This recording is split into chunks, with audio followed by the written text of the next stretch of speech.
Assalamualaikum warahmatullahi wabarakatuh.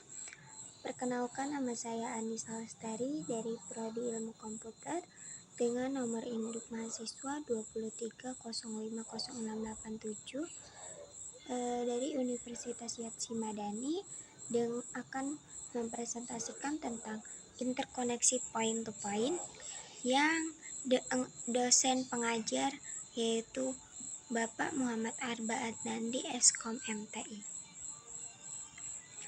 Di sini saya akan menjelaskan definisi dari interkoneksi point to point, interkoneksi komputer, point to point proses, fungsi, dan contohnya. Yang pertama ada interkoneksi antar komputer.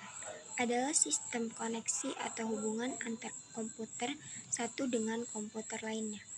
Model interkoneksi antar node atau komputer ini dibedakan menjadi dua bagian, yaitu interkoneksi point to point yang akan kita pelajari nanti, yaitu interkoneksi komputer yang dilakukan secara langsung antara dua komputer, dan interkoneksi point to multi point to server, yaitu interkoneksi yang dilakukan dengan jumlah komputer yang lebih banyak dengan pemakaian secara bersamaan.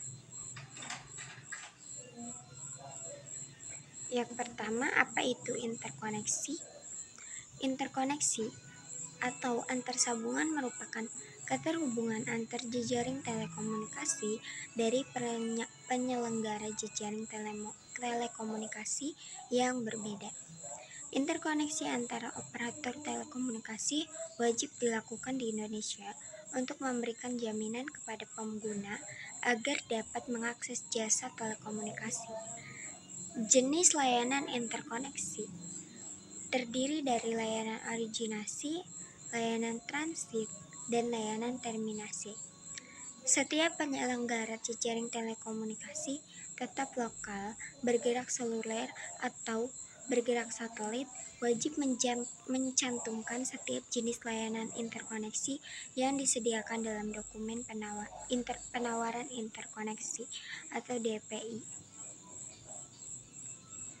Yaitu yang kedua, point to point atau yang sering disebut dengan PTP adalah sebuah jaringan yang menggunakan dua perangkat yang terhubung secara wireless atau tanpa kabel.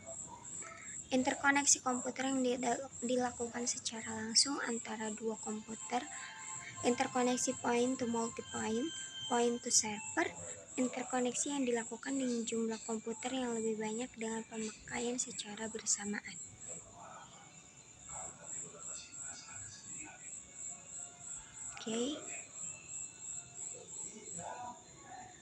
Ada kelebihan jaringan point to point. Kelebihan jaringan point to point yaitu murah dan mudah, tidak banyak kabel atau kabel yang terlalu panjang, tidak memerlukan software administrasi khusus, tidak membutuhkan administrator jaringan. Setiap kelemahan pasti ada kekurangan. Seperti point to point, jaringan point to point juga memiliki kekurangan, yaitu jika kabel utama pada jaringan terputus, semua jaringan point to point akan mati. Jika satu jaringan utama terputus, maka semua jaringan yang terhubung ke point to point akan mati. Sulit mencari kerusakan yang terjadi pada jaringan, tingkat keamanan yang rendah, semakin banyak data yang dikirim, beban pada perangkat akan semakin bertambah.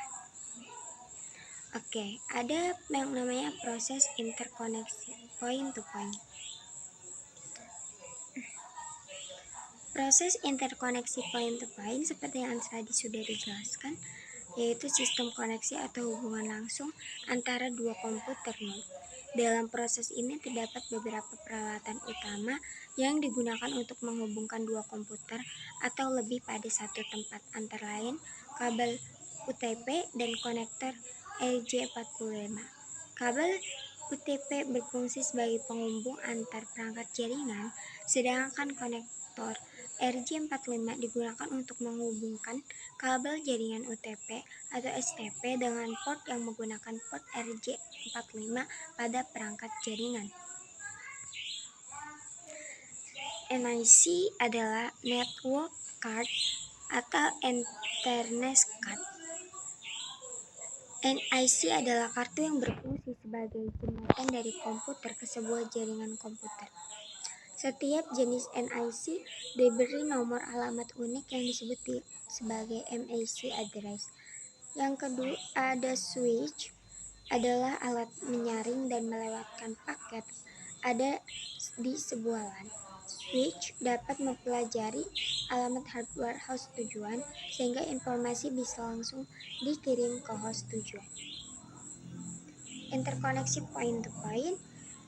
Proses interkoneksi point-to-point memiliki karakteristik sebagai berikut, yaitu terdapat multiply direct connection, di mana beberapa komponen dalam sistem melakukan koneksi berpasangan langsung ke komponen lain.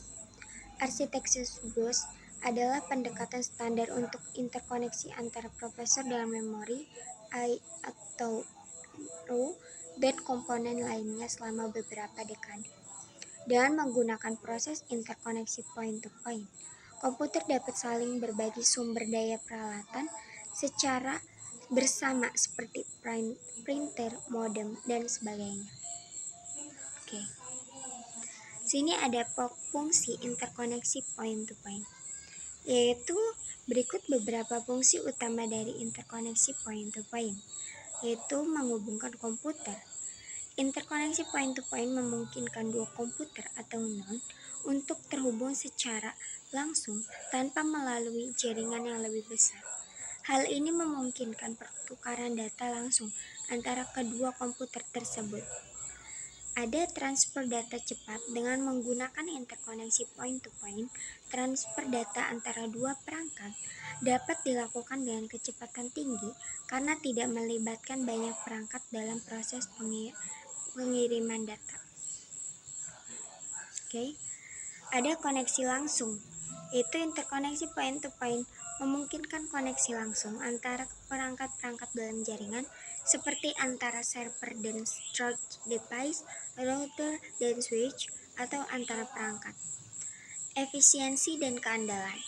Koneksi point-to-point memberikan efisiensi dan keandalan karena tidak ada gangguan dari perangkat lain dalam jaringan yang dapat mempengaruhi transfer data antara dua perangkat yang terhubung. Dengan fungsi-fungsi tersebut, interkoneksi point-to-point menjadi pilihan yang efisien untuk aplikasi yang membutuhkan koneksi langsung dan transfer data cepat antara dua perangkat dalam jaringan komputer. Oke, lanjut ke beberapa contoh interkoneksi point-to-point. Beberapa contoh interkoneksi point-to-point yang umum digunakan, yaitu koneksi internet antara dua komputer, Ethernet antara dua komputer. Dua komputer dapat dihubungkan secara langsung menggunakan kabel Ethernet dan konektor RJ45. Dengan menghubungkan kedua komputer ini secara langsung, data dapat ditransfer langsung antara keduanya tanpa perlu melalui jaringan yang lebih besar. Koneksi serial antara router dan switch. Pada jaringan komputer, router dan switch sering dihubungkan secara langsung menggunakan kabel serial. Koneksi ini memungkinkan konfigurasi dan manajemen perangkat jaringan dengan cara yang efisiensi.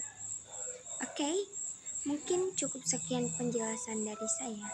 Kurang lebihnya mohon dimaafkan. Dari sini adalah kita harus memahami dulu sebelum kita mengenal apa itu komputer, arsitekturnya, dan yang lainnya. Oke, kurang lebihnya mohon dimaafkan. Thank you so much. Wassalamualaikum warahmatullahi wabarakatuh.